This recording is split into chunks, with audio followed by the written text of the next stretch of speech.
បាទសួស្តីពុកម៉ែបងប្អូនទាំងគ្នានេះគឺជាកូនមនដែលទើបតែនឹងញាស់ចេញពីម៉ាស៊ីនមកហើយម៉ាស៊ីនយើងកំពុងតែធ្វើតេស្តបាទម៉ាស៊ីនយើងដាក់ភ្ញាស់ពងបាទហើយពងថ្មីទើបដាក់ចូលហើយអានេះពងបាទញាស់យប់មិញនៅសល់ខ្លះពងបែកសបកបដាបាទហើយនេះជាកូនមនដែលញាស់ចេញមកជាប្រភេទម៉ុងហ្គោកថ្មាត់មាន3ម៉ូតថ្ងៃនេះចង់បង្ហាញបងប្អូនទាំងគ្នាឲ្យមើលអានេះម៉ូតពិសេសជាងគេម៉ូតស្អាតតែម្ដងបាទម៉ូតដែលថាលេចធ្លោហ្មងគឺរោមវាពណ៌សសាច់ពណ៌លឿងបាទជើងពណ៌ខ្មៅបាទជាប្រភេទម៉ុងហ្គោកថ្មាត់អញ្ចឹងឈរនៅនេះសិនហើយបង្ហាញមួយម៉ូតទៀត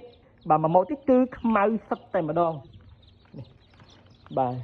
អានេះគឺរោមពណ៌ខ្មៅស្បែកសាច់ពណ៌ខ្មៅជើងពណ៌ខ្មៅកអាលីងបាទហើយមួយម៉ូតទៀតគឺពិសេសដូចគ្នាបាទរោមពណ៌សសាច់ពណ៌ខ្មៅកអាលីងអញ្ចឹងម៉ុងហ្គោកថ្មាត់ដែលខ្ញុំមាននៅក្នុងដៃនេះគឺ3ម៉ូតហ្នឹងឯងបាទខ្មៅសុទ្ធបាទនេះខ្មៅលាយសអានេះសលាយលឿង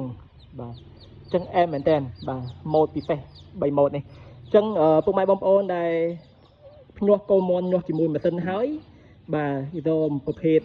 កម្ពូកម្ដៅស្អំនេះកម្ពូកម្ដៅស្អំនេះយើងក៏មានលក់ដែរឈុតពលាមបាទស្រីភ្លើងឡើងចុះថយបានប្រើជាមួយនឹងអាកម្ពូដែលយើងថែមជួនពេលដែលទិញម៉ាស៊ីនចុះទៅគឺយើងថែមកម្ពូនេះជួនណាអានេះអំពូល្អលេខ1ប្រភេទអំពូ